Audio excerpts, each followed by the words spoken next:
Hey, good morning, everybody. This story is hardly believable. A court in Germany has sentenced a Jewish Holocaust survivor to compulsory forced injections of experimental mRNA against her will. Yes, this was a story that was first reported in Report 24 News. I've also seen it on the website of Children's Health Defense, which you may have heard of. It's run by Robert F. Kennedy Jr., who does very good work in bringing out truth about the whole situation with injections at the moment. But this case is very disturbing because nobody should be injected with experimental substances against their will. That is clearly against the Nuremberg Code. And yet, Germany, of all places, should know that that is wrong because that was the place where the original Nuremberg trials were held after what happened in the 1940s. So this poor woman, Eva Zhvanetskaya, who was a Ukrainian Jew, born in 1937, fled from the Soviet Union, made her home in Germany after the Second World War, is now 85, and she is noted as a musical composer. Has made a lot of very nice new musical works over the decades. That was what she occupied herself with. But she was given a psychiatric report which her friends say was an absolute pack of lies. I don't know, but the report says that she was suffering from all of these things that sound really like accusations. They said she had dementia, maybe mild, whatever, change of character, delusional, narcissistic self-image, and also accused her of being morbidly obese, which she doesn't look like from the photographs of her. She disputes that, and friends of hers dispute that as well. But the thing is, in a lot of countries, if the state or the health services of the state give a psychiatric report and then deem that you need to be locked up in a psychiatric institution, the courts and the state will often back that up. And if that happens, that is the most damning, hideous condemnation you can have. You haven't done anything wrong. You haven't committed a crime, and yet the state can then step in and say, well, we're going to lock you up on the grounds of mental health. And if they do lock you up on those grounds, then they say they can, dose you up, inject you with any medicine, any vaccination that they like. That's what state statutes say in some countries. I think that is totally and completely wrong. And if someone is of sound enough mind to say that they don't want this, that they object to this, and they don't want to be locked up in an institution, they want to carry on living their lives, then, well, clearly they should be allowed to do that and have the freedom to do that. No state should be able to lock someone up arbitrarily, and certainly not inject them with experimental substances.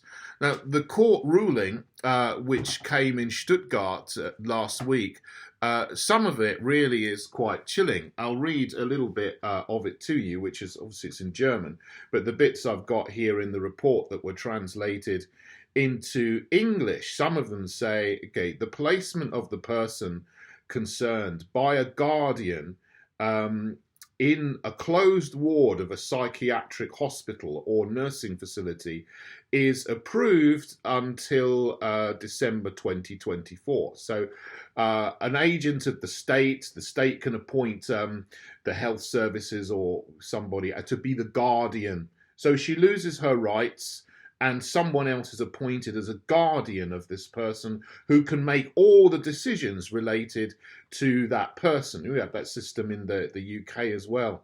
And if that happens, then you really lose as far as the state's concerned, you lose the right to make decisions for yourself. The guardian makes decisions for you. So if the guardian decides they want to put you in a psychiatric hospital, they will do. The consent of the guardian to the following compulsory medical measures is approved until the 16th of January at the latest. Vaccination against COVID-19 by 2 vaccinations for basic immunization. The above-mentioned measure is to be carried out and documented under the responsibility of a physician, a doctor. So that's one part of the ruling that says that she will be placed in the care of a guardian who can then put her in a hospital, psychiatric hospital, and get her injected twice. Then it goes on to something even more chilling, and says, so here we are. During the process of bringing the person concerned to the accommodation specified, it may, if necessary, use force and call in the assistance of police enforcement authorities. The home of the person concerned may be forcibly opened, entered, and searched for the purpose of carrying out the procedure. It's even more chilling because the word they use for force there in German is Gewalt. And Gewalt is normally translated violence. So it actually says the person is allowed to use violence, if you give a literal translation, in carrying out this order from the court in bringing her to, locking her up in a psychiatric ward and injecting her with 2 doses of experimental substances. Clearly, this is absolutely chilling. And later on in the report, there's a video from somebody, I'm not sure, his connection to her, that says she is auf der Flucht, which means on the run. So this ruling was given, and she's had to go into hiding in order not to be locked up and injected against her will in Germany, the country which this kind of thing happened in all those decades ago, with terrible effects for the victims, many of whom obviously didn't survive. We know that. So that's a truly shocking story, and needless to say, this is absolutely horrific that a state court is making these kind of rulings in Germany. Now, I have heard since then from another reporter, just a sole source, a guy that's familiar on Twitter to some people, called Peter Sweden, he goes by that name, who's actually said yesterday that there was an appeal and that was overturned. Now, I haven't seen any report on that, like written up, but that was just what this Twitter personality said yesterday in a tweet. So if that is true, that's good news, but it's still absolutely appalling that any court would actually think that this is an acceptable thing to do. That we have here activist judges who are acting on behalf of, I don't know, Big Pharma, etc., and acting against people's freedom to get them injected with experimental substances. Now, I hope this never ever happens again, and word gets out about this case, and that there is a global uproar, because we need to make sure that the powers that be know that there is huge public opinion and backlash against all of these kind of things. If you want to go out and get yourself injected, that's up to you. Everyone has got free choice.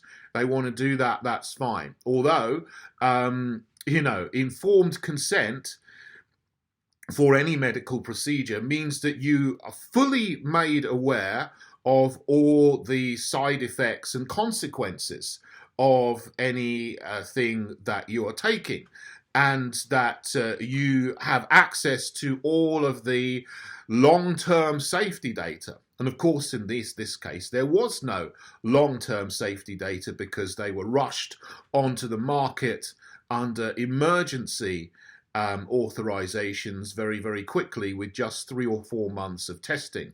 So the long-term effects of these will only be seen now, because normally, if any medicine, any medical product comes onto the market after thalidomide in the 1950s, the system was put in place that there must be phase 1, phase 2, phase 3 testing.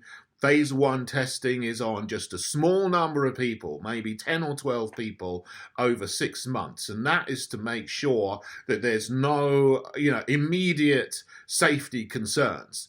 Then there's phase 2 testing that takes 2 or 3 years. Then you get a larger group of a few hundred people, and then again you test on for safety on a larger group of people, and also you can start to test its effectiveness in the medium term. And then if there's no safety issues and the medicine or whatever is shown to have some effectiveness, then you go on to the phase 3 trials, which are much larger. There you get thousands of people, 3, 4, 5,000 people, and you test it against a placebo. Obviously, in each case, you test them against a placebo, and that's for 3 to 5 years. So you start to see, you get a bigger picture of the effectiveness of the medicine, and then you can also see on a much larger group if there are any long-term safety issues after, coming back after 5 years or so. And then again, if there's no safety issues and a medicine is shown to be effective in treating whatever condition it's supposed to treat, as against a placebo, then you take your data to the regulator, and then the regulator will give you permission to sell that on the market. That's what's supposed to happen to protect people from potential massive safety risks. As I said, we've seen with thalidomide, and in the past, some vaccines have been given approval, and then with just 3 or 4 people having, dying after taking the vaccine, that's been pulled and withdrawn off the market. So that's what's happened in the past, but that hasn't happened in this case. So certainly nobody should be forced to take something that has not had all of the full phase 1, phase 2, phase 3 testing procedures put in place, so that we know that we have a full set of long-term safety data that proves that there's no more risk from taking it than if you're in the placebo group. That's what needs to happen, and that's what hasn't happened with these things, which is why it's clearly still in the experimental stage, and forcing someone to take something which is experimental is, of course, against the Nuremberg Code. So the judges that made this decision, and anybody who tries to carry out this decision, is acting against the Nuremberg Code, and they deserve a trial themselves.